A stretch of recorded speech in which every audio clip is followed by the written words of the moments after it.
આપ સૌને ખબર છે કે અત્યારે એસઆઈઆરના જે પ્રથમ તબક્કા છે એટલે ઇનોમરેશન ફેઝ આ પૂર્ણતાના આરે છે.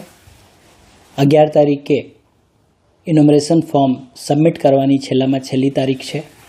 11 તારીખ પછી ઇનોમરેશન ફોર્મ લેવામાં નહીં આવશે. એટલે સૌથી પહેલાં તો મારે બધા લોકોથી વિનંતી છે કે જે લોકોના પણ ઇનોમરેશન ફોર્મ બાકી રહી ગયું હોય આ લોકો પોતાના ઇનોમરેશન ફોર્મ સબમિટ કરાવી શકે છે. અમદાવાદ જિલ્લાના ટોટલ 21 એસેમ્બલી કોન્સ્ટિટ્યુન્સીમાં ટોટલ 99.93% ફોર્મ્સને ડિજિટાઇઝેશન થઈ ગયા છે. એમાં જે પરત મળેલ ફોર્મ્સ અને એએસડી એટલે કે એબસેન્ટ, ડેથ અને શિફ્ટેડ વોટર્સના પણ ફોર્મ્સ ડિજિટાઇઝેશન કરવામાં આવેલ છે. એટલે મોટાભાગે ડિજિટાઇઝેશનની કામગીરી આપની પૂરી થઈ ગઈ છે. પણ તેમ છતાં ફરીથી લોકોને આગ્રહ કરું છું કે કોઈને ફોર્મ રહી ગયા હોય તો ગભરાવાની જરૂર નથી. પોતાના બીએલઓ પાસે એઈઆરઓ કચેરી, ઈઆરઓ કચેરીમાં પોતાના ફોર્મ ભરીને સબમિટ 11 તારીખ સુધી હજુ પણ કરાવી શકો છો.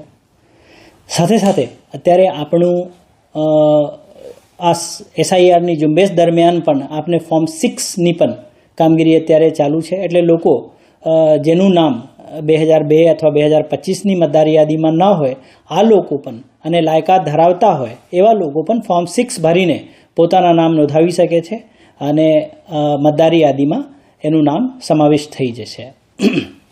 એના સિવાય જ્યારે મતદારી ઇન્યુમરેશન ફેઝ પૂર્ણ થશે અને ડ્રાફ્ટ મતદાર રોલ આપને પ્રસિદ્ધ થશે એમાં કદાચ કોઈ વ્યક્તિના નામ રહી ગયું હોય એનો ડ્રાફ્ટ મતદારી યાદીમાં એનું નામ ન આવ્યું હોય તો પણ કોઈને કોઈ પણ જાતના ગભરામણની જરૂર નથી, કોઈ પણ જાતના પેનિકની જરૂર નથી.